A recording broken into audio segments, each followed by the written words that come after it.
Assalamualaikum warahmatullahi wabarakatuh.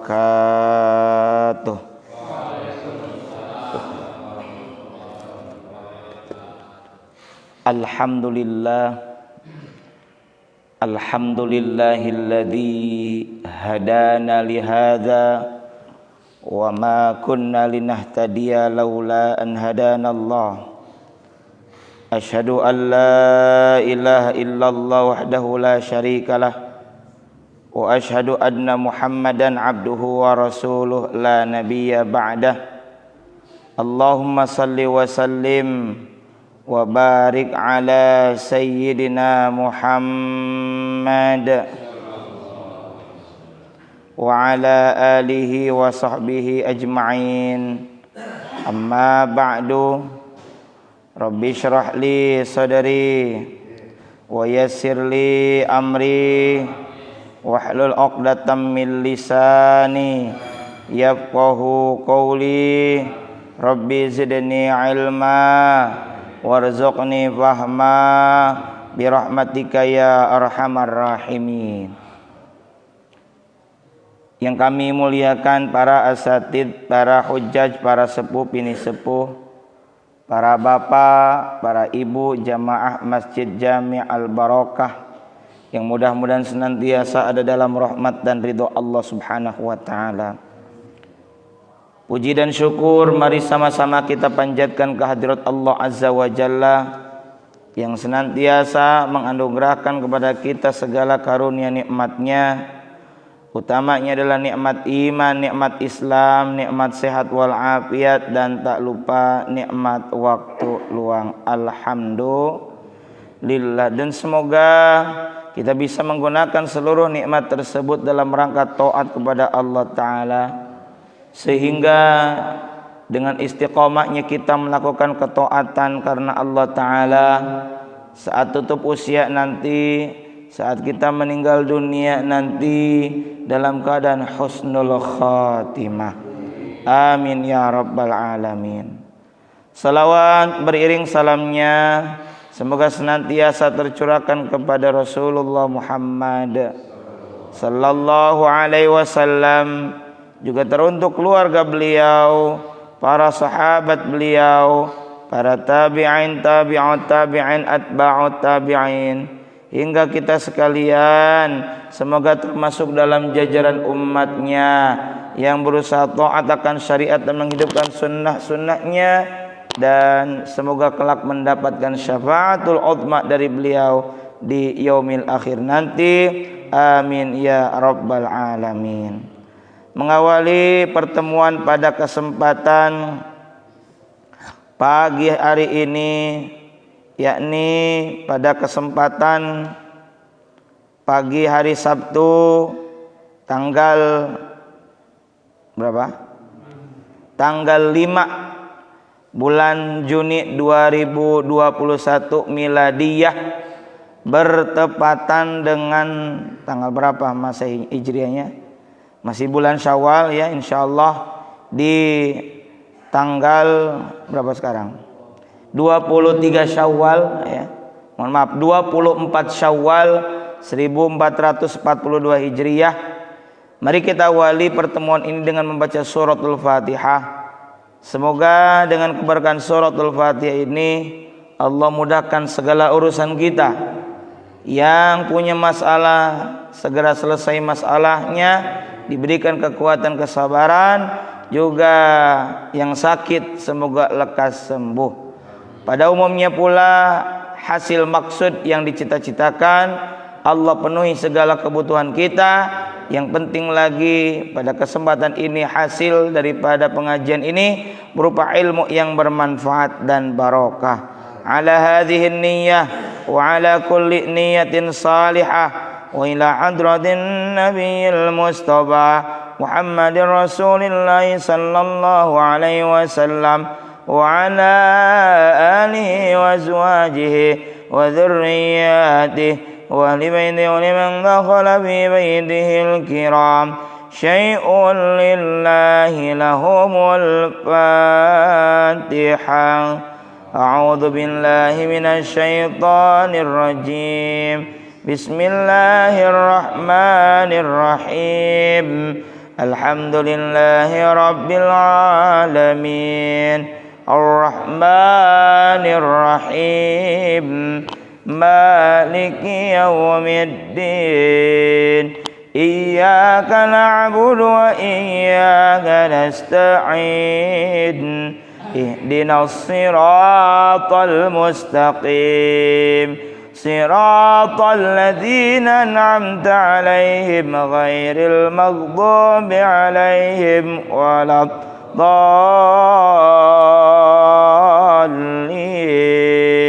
Rabbighfirli wa liwalidayya.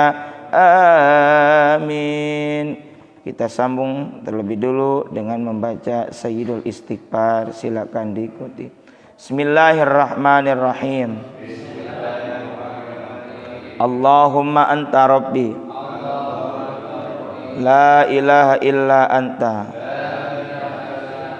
khalaqtani wa ana abduka, wa ana ala ahdika wa wa'dika mastata'tu, a'udzu bika min syarri ma sana'tu, abu'u laka bi ni'matika 'alayya wa abu'u bi dzambi faghfirli fa innahu la yaghfiru dzunuba illa anta. Para bapak jamaah sekalian rahimakumullah, pada kesempatan ini kita akan melanjutkan pengajian kitab Riyadhus Shalihin karya Al-Imam An-Nawawi Ad-Dimashqi rahimahullahu ta'ala. Masih bab sabar, hadis meningkat menuju hadis nomor 10. Bismillahirrahmanirrahim. Wa an Anasin, dan diriwayatkan dari seorang sahabat namanya Anas. Kita maklumi bersama yang dimaksud di sini adalah Anas bin Malik. Anas bin Malik bin An-Nadhr bin Damdam bin Zaid bin Haram bin Jundab bin Amir bin Ghanam bin Adi bin Malik bin Taimullah bin Tha'labah bin Amr bin Al-Khazraj Al-Ansari. Sebab beliau ini termasuk dari kalangan Ansar. Ya, beliau memiliki kunyah, panggilan dengan sebutan Abu Hamzah. Ya. Bahkan sejak kecil, sejak usia berapa masih ingat Pak? 10 tahun oleh ibunya didedikasikan untuk melayani Rasulullah. Sejak usia berapa? 10 tahun. Oleh ibunya, saat itu ibunya adalah Ummu Sulaim, dititipkan kepada Nabi karena di saat itu Nabi datang ke kota Yathrib yang sekarang Madinah, orang berbondong-bondong masuk Islam dan memberikan hadiah. Sedangkan Ummu Sulaim tidak punya apa-apa. Beliau hanya memberikan siapa? Anak sematawayangnya. Ya. Hasil pernikahan dengan Malik bin An-Nadhr, yaitu Anas bin Malik. Ya. Ummu Sulaim menitipkannya, dan beliau Ummu Sulaim ini berjanji tidak akan menikah lagi atau tidak akan menikah dulu lagi sebelum Anas bin Malik ini dewasa. Dan kemudian ibunya, yakni Ummu Sulaim, menikah lagi setelah Anas bin Malik ini dewasa dan menikah dengan seorang laki-laki namanya Abu Thalhah. Nah, jadi sengaja saya jelaskan selalu tambahan informasi tentang perawi biar kita makin kenal, makin cinta kepada orang-orang dekat dengan Nabi, yakni para sahabat ya.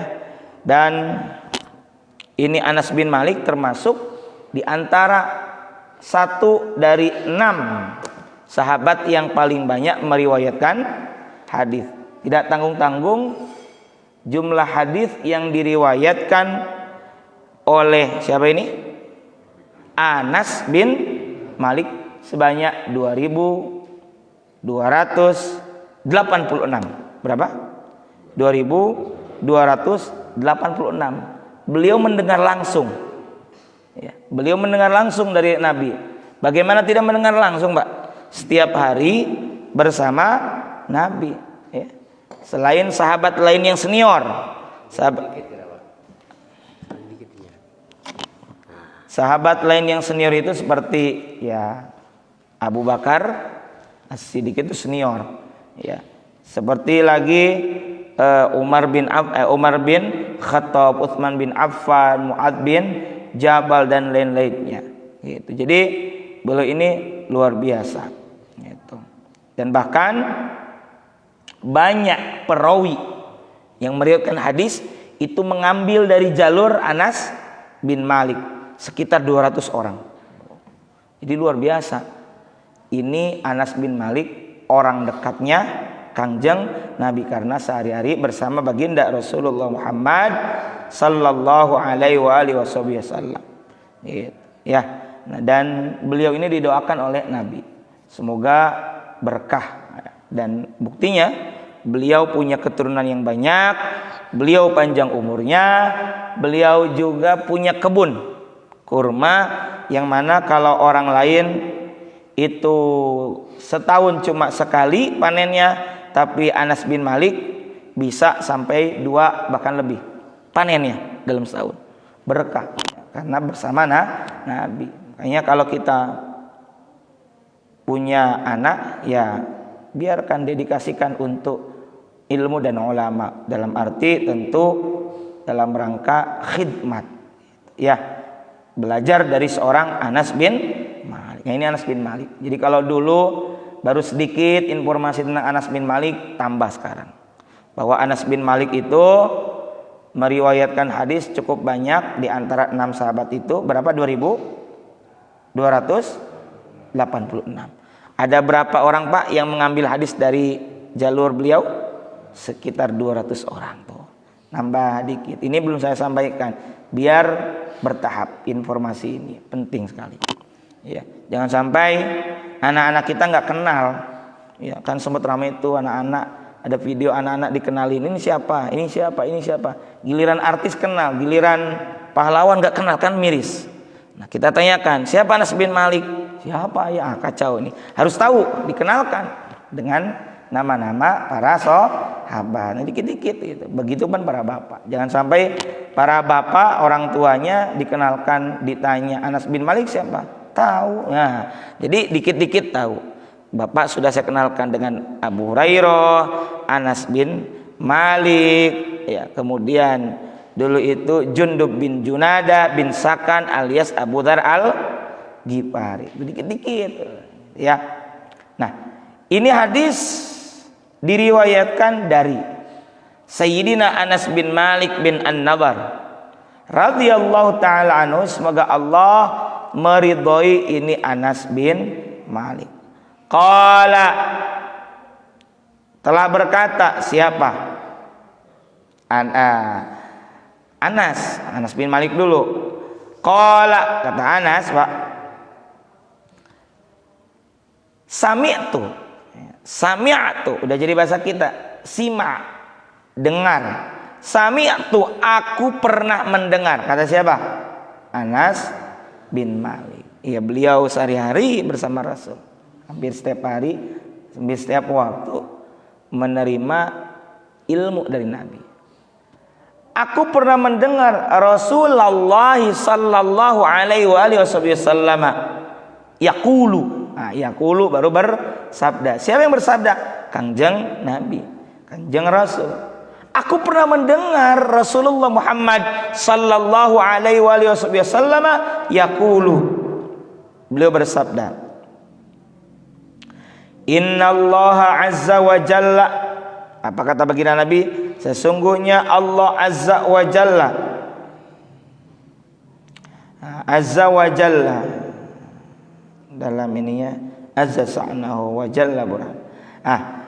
Sesungguhnya Allah azza wa jalla yang maha agung dan yang Maha Perkasa itu pernah berfirman, ya. Qala, pernah berfirman. Berarti ini ada hadis qudsi. Apa yang disampaikan oleh Rasul dari Allah? Idza talaitu, kata Allah nih, idza apabila ibtalaitu, bala ujian. Dulu kita pernah bahas ayat 155 atau 155 surah Al-Baqarah, wala nabluwannakum bisyai'im minal khaufi wal ju'i wa naqsim minal amwali wal anfusi wat thamarat wa basyiris sabirin. Wala laknya la taukid, sungguh pasti janji Allah, dan sungguh pasti akan kami timpakan ujian. Kita ada doa tolak bala. Bala malapetaka juga bisa, ya. Baliyat, balai gitu ya. Nah, sesungguhnya kata Allah, idzabtalaitu, apabila aku menguji abdi, hambaku, berarti ini memang sudah skenarionya Allah dalam episode kehidupan kita. Ada yang namanya ujian, dan kita harus bersiap sedia. Setiap hari kita ibadah, bahkan kita juga taklim untuk mempersiapkan menghadapi ujian-ujian itu. Karena ujian episode kehidupan kita itu adalah sebuah keniscayaan, sesuatu yang pasti yang Allah janjikan. Alladzi khalaqal mauta wal hayata liyabluwakum ayyukum ahsanu amala. Allah, ya. Dialah Allah yang telah menciptakan al-maut, kematian, wal hayata, kehidupan. Hidup mati itu untuk apa? Agar Allah menguji kalian. Siapa yang paling bagus amal atau perbuatan. Diuji nih dengan masalah sabar atau enggak. Diuji nih dengan kerutan pikiran, kerutan hidup. Kalau kata orang Sunda, karupekan. Dibere hese hirupna. Dikasih dalam skenarionya itu kesulitan. Bisa enggak melewatinya? Apakah dihadapinya dengan penuh kesabaran dasar iman, ataukah malah dengan penuh keluh kesah dan menyalahkan Allah yang memberikan takdir? Itu diuji. Gampang? Enggak, susah. Jangankan Bapak, sama saya juga terus. Maka di sini kita pentingnya ngaji. Ada ngaji ilmu praktis, ada teoritis. Ya praktisnya kita jalani. Kalau ada istilah trial and error katanya. Padahal enaknya itu Pak istilahnya trial and learn. Kalau trial and error, trial mencoba, error ya error. Coba-coba. Misal kita punya gadget atau HP baru, nggak pakai buku panduan, nggak pakai manual book, dicoba-coba aja, ini bisa nggak ya? Aduh, salah nih, error, ya kan? Namanya coba-coba. Padahal agama saja sudah memberikan buku panduan Al-Quran.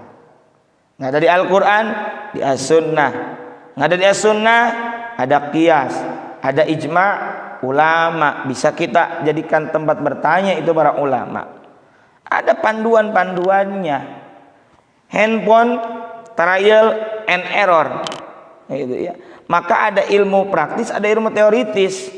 Ya kita ngaji ilmu teoritis, ilmu praktis. Kita trial bukan error enaknya. Trial and learn.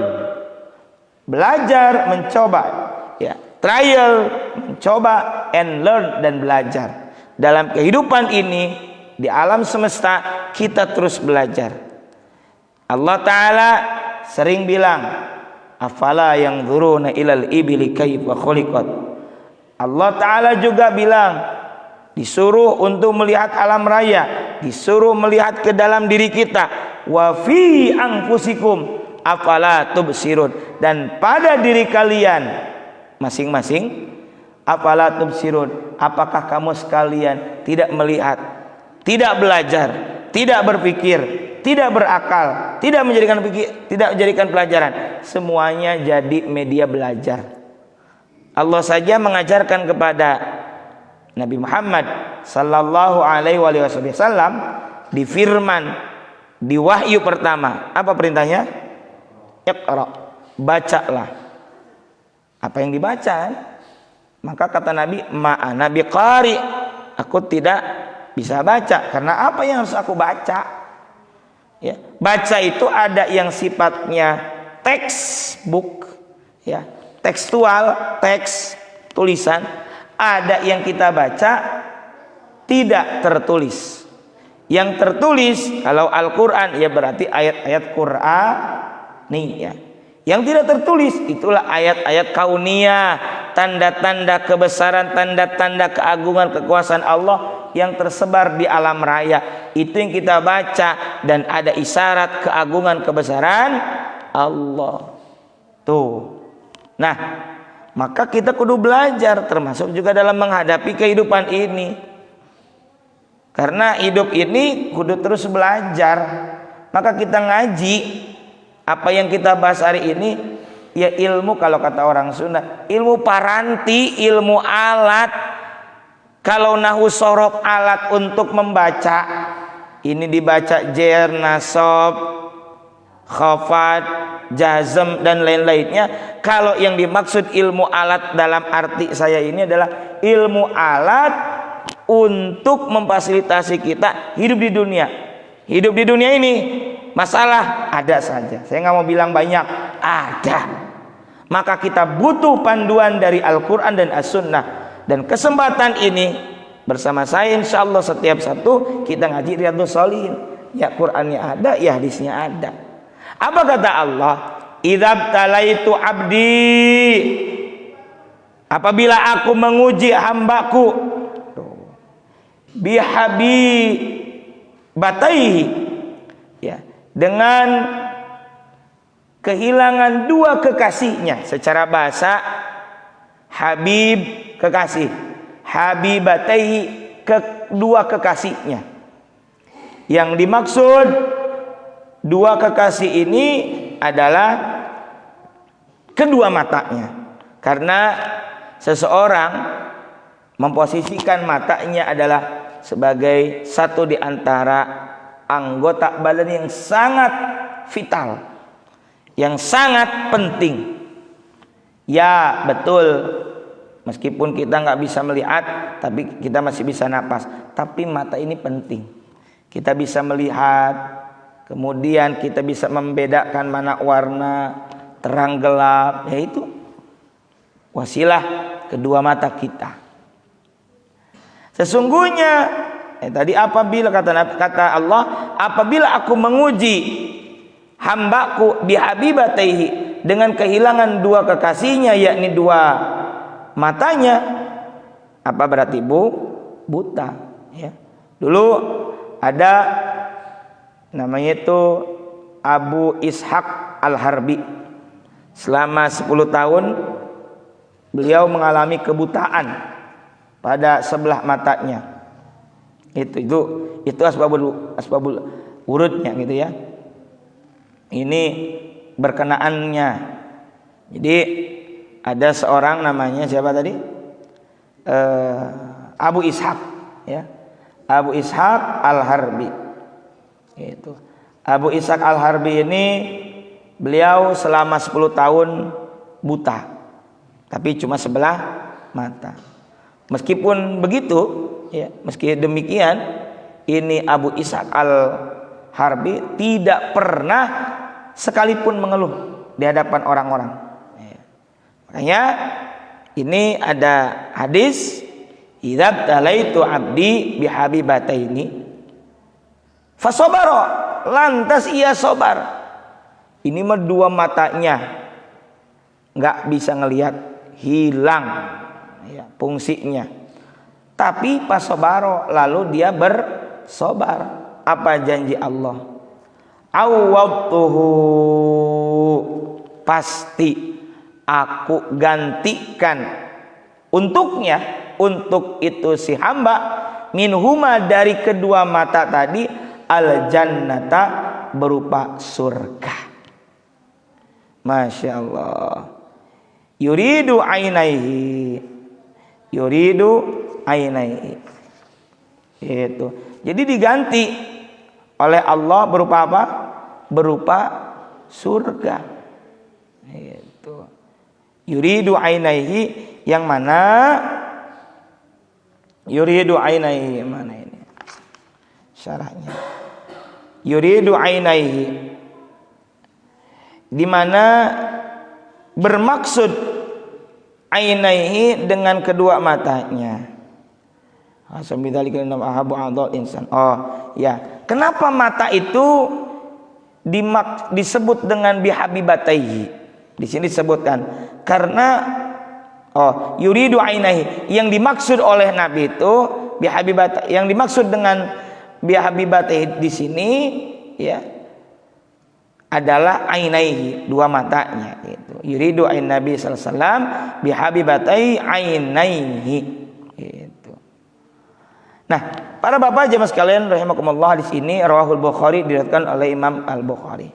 Mari kita bahas satu persatu ya. Ini syarahnya. Nah, para bapak jemaah sekalian rahimakumullah, kita maklum bahwa di antara hamba-hamba Allah ada yang istimewa. Saya bilang istimewa karena istimewa itu spesial, beda dari yang lainnya. Orang yang beda secara atau memiliki perbedaan secara fisik dengan keumuman, istilah kita menggunakan eufemisme, penghalusan bahasa, namanya ABK, anak berkebutuhan khusus. Ya, itu istilah bagus. Ya. Meskipun termasuk orang yang tidak bisa melihat, kita juga membahasakan dengan bahasa yang bagus. Mungkin secara kasat mata, secara fisik disebutnya lagi dengan istilah disabilitas ya namanya, atau difabel ya, dan istilah itu di mana ada fungsi tubuhnya yang tidak bisa berfungsi. Ya. Makanya ada istilahnya itu tempat-tempat publik, tempat-tempat atau fasilitas-fasilitas publik yang dikhususkan disediakan untuk orang-orang yang disabilitas itu. Misalnya Pak, di trotoar itu, di pejalan kaki itu ada jalur yang warna itu warna kuning. Iya. Ya ukurannya ukuran kayak ubin begini nih, sekitar 30 cm. Lalu panjang. Itu untuk siapa? Untuk beliau-beliau itu, untuk mereka itu. Mohon maaf dibantu dengan tongkatnya meraba. Saya ketika tinggal di Hong Kong, juga ketika di Singapura, itu sampai ke toilet sekalipun diarahkan. Ya, di kita saya pernah lihat, apakah tidak tahu itu yang si tukangnya sampai ada tiang atau ada pohon juga diterabas, harusnya kan belokin dulu gitu.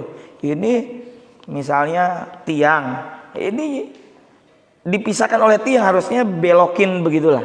Kasihan, kok ujung kemana ini? Oh ternyata belok gitu kan, harusnya. Itu harus dipikirkan Pak. Dan mereka itu spesial, istimewa. Secara kasat mata tidak bisa melihat, tapi luar biasanya yang tidak kasat mata secara batiniah, mereka itulah yang kata Allah tadi, awwadtuhu minhumal jannah. Aku gantikan untuk kedua matanya dengan surga. Jadi manakala mereka sabar. Nah,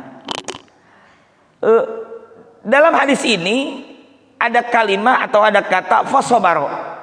Ya. Kata bersabar dalam hadis ini salah satu maknanya adalah tidak mengeluh. Apalagi menyalahkan Allah atas takdir yang Allah tetapkan untuk dirinya. Jadi mestinya kita diberikan skenario apapun, ketentuan, ketetapan, takdir apapun, ya kita ridho. Kayak kita sering berkata raditu billahi robba wa bil islami dina wa muhammadin nabiyya wa rasula. Kemudian wabil qadari, ujungnya itu wabil qadari khairi wa syarri minallahi ta'ala. Ya harus ridho. Ridho itu ya menerima. Katakanlah ada sesuatu yang tidak mengenakkan, ya sabar. Sabar itu al-habsu. Al-habsu itu menahan, tapi tidak untuk diam, tapi untuk pertama kita diam, dua tenang, tiga menyiapkan strategi. Berarti ada ikhtiar. Diinjek, jangan diam aja. Bagaimana kita menghindar dari beban yang menginjak kita perlahan-lahan gitu. Jadi nggak diam aja, konyol kalau diam aja. Ada usaha. Sabar, masih ingat Pak, dalam syariat itu untuk 3 hal. Sabar yang pertama dalam menjalani ketaatan ibadah, ya. Subuh begini enaknya tidur, salat subuh enaknya tidur menurut nafsu. Tapi kalau pakai sabar, ya kita jalan tetap kerjain tuh salat subuh. Yang kedua, sabar dalam menghindari perilaku yang haram, termasuk kemaksiatan. Ada orang ngajakin main judi, ada orang ngajakin zina, ya kita kudu sabar dalam menolaknya, dalam menghindarinya. Yang ketiga, sabar dalam menghadapi musibah. Inilah di masa pandemi seperti saat ini ujian, Masya Allah. Ketika seorang hamba, ini kan abdun tadi sebutnya idza talaitu abdi. Ketika seorang hamba Allah, ya kita ya, seorang hamba Allah yang soleh diuji dengan cobaan, musibah, masalah, ya tidak satupun dari hamba-hamba itu akan mengeluh di hadapan manusia. Mereka bersabar atas apa yang telah Allah tetapkan kepadanya. Sabar.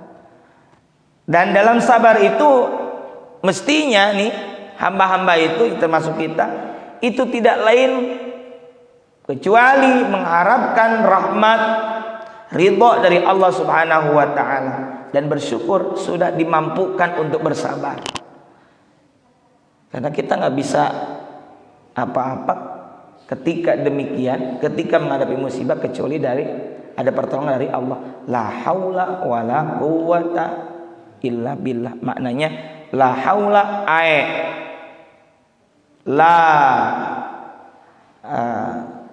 tidak ada perlindungan, ya. La ismata, tidak ada perlindungan. La haula wala quwata illa billah. Tidak ada kemampuan, la haula antarkil ma'asi, tidak ada daya untuk menghindari, meninggalkan kemaksiatan illa bi'ismatillah. Kata Ibnu Mas'ud gitu. La haula wala quwata illa billah maknanya adalah la haula antarkil ma'asi illa bi'ismatillah. Tidak ada daya untuk meninggalkan, menghindari, menjauhi segala bentuk kemaksiatan, segala bentuk kedurhakaan illa bi'ismatillah, kecuali dengan adanya perlindungan dari Allah. Wala quwwata illa billah, ay wala quwwata fi ta'atillah. Tidak ada kekuatan untuk melakukan ketaatan kepada Allah illa bi'inayatihi, kecuali dengan pertolongan Allah. Nggak bisa kita ini taat, nggak bisa kita ini sabar kalau bukan karena kekuatan dari Allah Subhanahu wa ta'ala. Saat Allah berikan ujian kepada kita, saat Allah hadapkan episode cobaan, musibah, masalah kepada kita, mintalah kekuatan dan kesabaran. Itu satu paket. Biar kuat aja dulu. Karena kalau kita pengen hidup enak terus, nggak bisa. Episode kehidupan itu selalu warna-warni dan dinamis. Hidup tidak statis, selalu bisa berubah-ubah. Maka mintalah agar Allah menguatkan kita bisa melewatinya, dan paling penting lagi dikuatkan iman dan Islam. Jangan sampai ketika datang musibah, datang masalah, lari dari masalah dan kemudian tidak punya iman. Wal'iyadu billahi min dzalik. Ya, na'udzubillah. Tanpa iman, na'udzubillah. Itu iman yang paling penting. Ya. Bapak bisa kuat sampai saat ini kenapa? Karena ada kekuatan dari Allah. La haula wala quwwata illa billah. Ya, kayaknya terus bersabar. Nabi Ayyub alaihi salatu wassalam, beliau pernah sakit keras selama, satu riwayat menyebutkan 13 tahun, ada yang mengatakan lagi 18 tahun. Namun demikian, Mbak, beliau Nabiullah Ayyub alaihi salatu wassalam tidak pernah mengeluh sedikit pun. Aslinya begitu. Beliau bersabar, tidak mengeluh sedikit pun. Hingga satu hari istrinya Siti Rahmah mulai kehabisan kesabaran dan mulai mengeluh kepada suaminya, yakni Nabi Ayyub alaihissalatu wassalam. Ya. Kata Siti Rahmah istrinya nih, suamiku, mengapa Anda tidak berdoa saja kepada Allah agar Allah mencabut seluruh ujian ini? Tentunya Allah pasti akan mengkabul, mengijabah, mendengar doamu. Kenapa enggak doa begitu saja? Kata siapa? Istri. Bapak juga kalau sakit, kata istri, Papa kan suka ngaji, diajarin doa aja ke Allah agar dicabut ujian. Lihat apa kata Nabi Ayyub, ya, dengan kondisi yang lemah, ya, karena badannya itu secara fisik habis Pak dagingnya itu, ya, terjadi penurunan kuantitas, istilahnya kilogramnya itu berkurang. Kalau kata orang Sunda mungkin tinggal paribasana, tinggal tulang jenghitut, gitu istilahnya, ya, saking kurusnya. Dalam kondisi yang lemah ini Nabi Ayyub menjawab istrinya tadi. Gimana kata istrinya? Kira-kira begitulah, Anda ini nabi, ya, doa papa pasti diijabah lah sebagai nabi. Minta aja agar dicabut ini ujian. Apa kata Nabi Ayyub? Istriku, aku malu kalau harus meminta kepada Allah agar Allah mencabut apa? Kesulitan ini, ujian ini.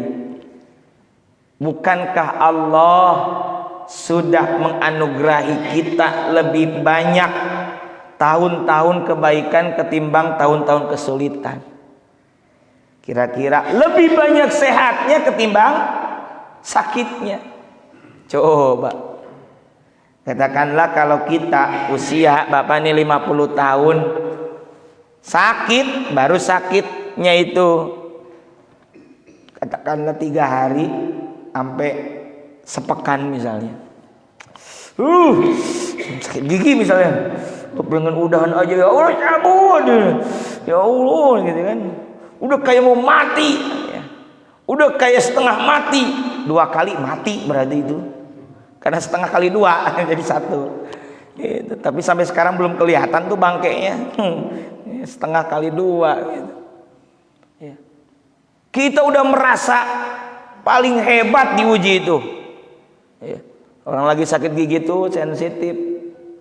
Ada orang lewat, kaos, kararaos, gandeng mang, karaos, jerieu. Padahal dia cuma bilang kaos dalam bentuk plural, dalam bentuk jamak, dalam bentuk banyak, karaos. Disangkanya kerasa.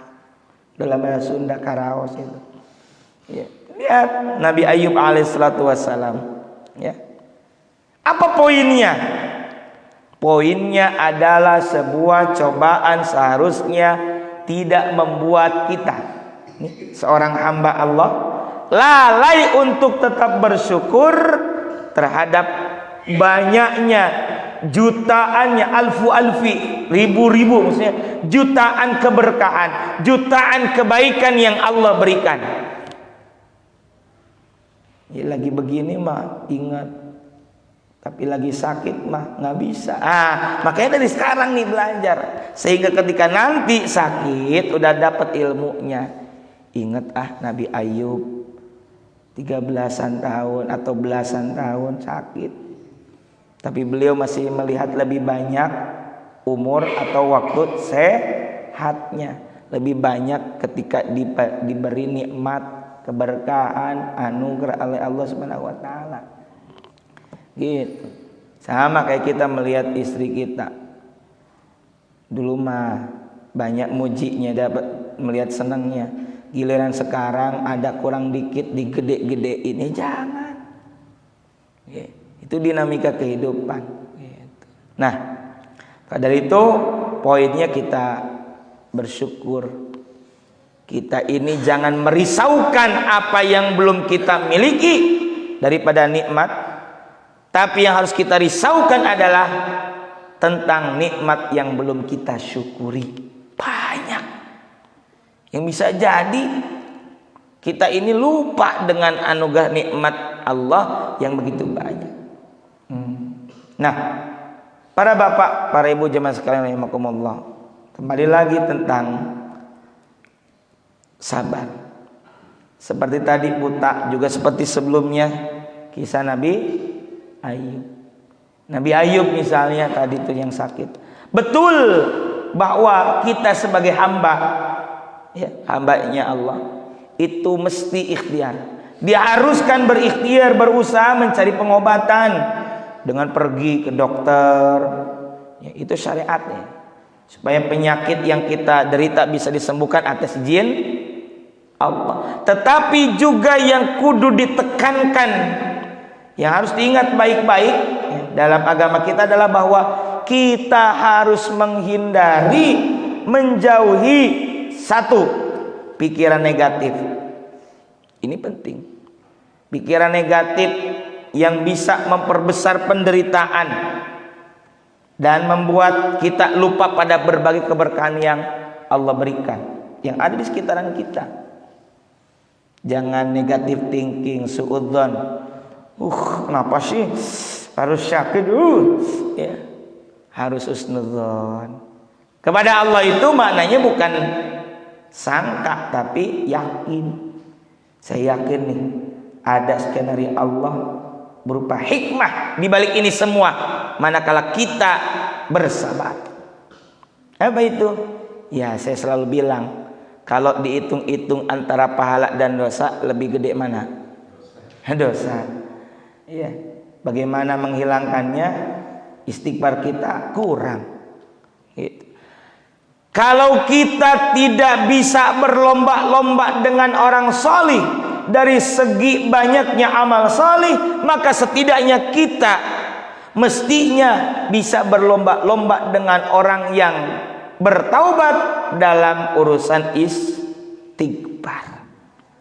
Atau setidaknya ketika kita diberikan ujian berupa penyakit, malapetaka. Kita bisa berlomba-lomba dengan orang yang punya musibah, yang sedang diuji dalam hal kesabaran.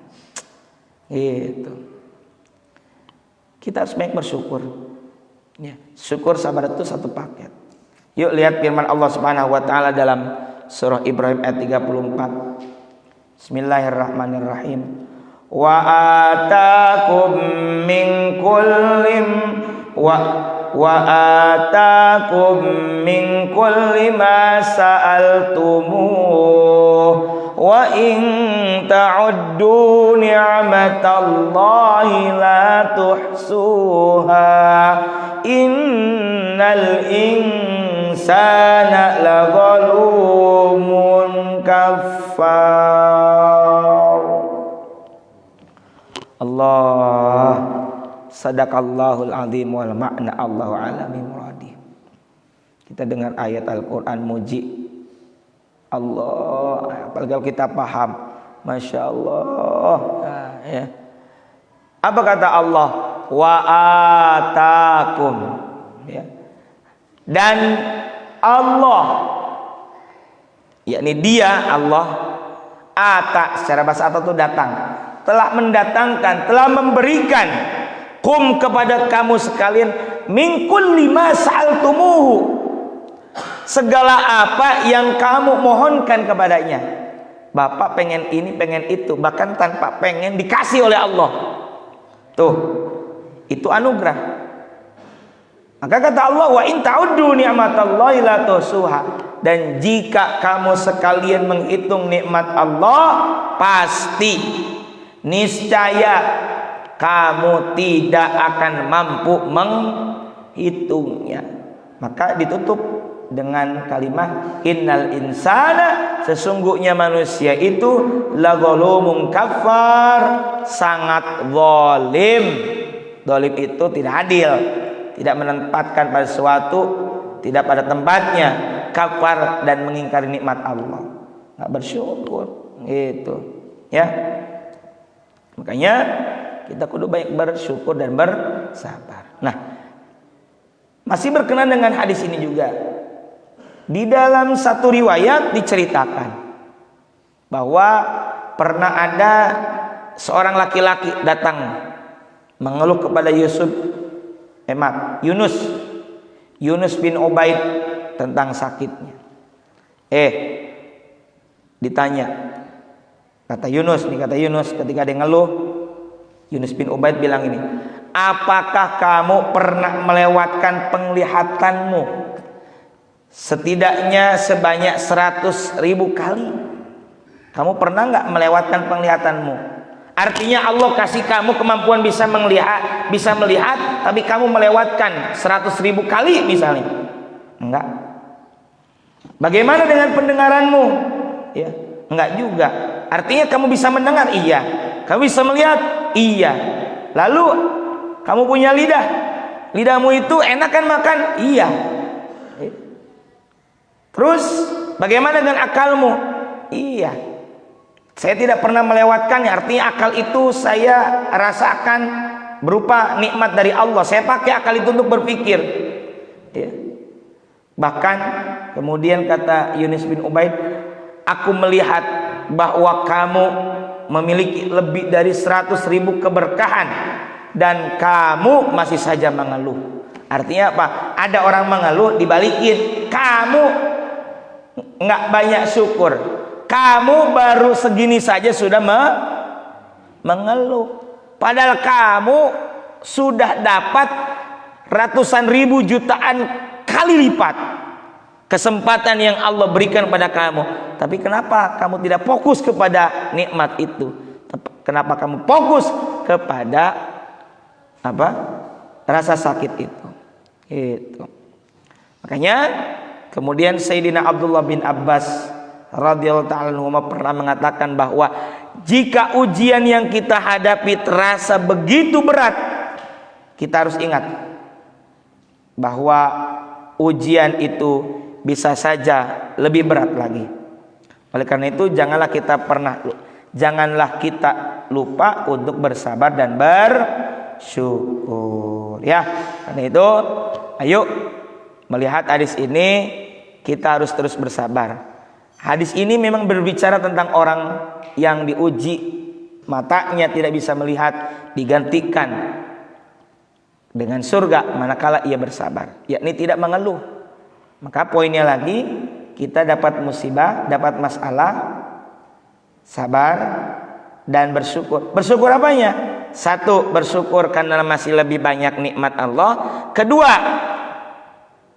bersyukur karena Allah masih kasih kepada kita kekuatan iman. Ingat, objek ujian itu bukan bendanya, bukan fisiknya, tapi apa? Keimanan. Maka pupuklah dari sekarang dan terus menerus keimanan kita. Semoga Allah Subhanahu wa taala mengokohkan iman Islam kita sehingga kita bisa makin kuat dalam menghadapi berbagai episode kehidupan, terutama musibah, masalah, ujian dan berbagai dinamika kehidupan lainnya. Amin ya rabbal alamin. Wallahu a'lamu bissawab.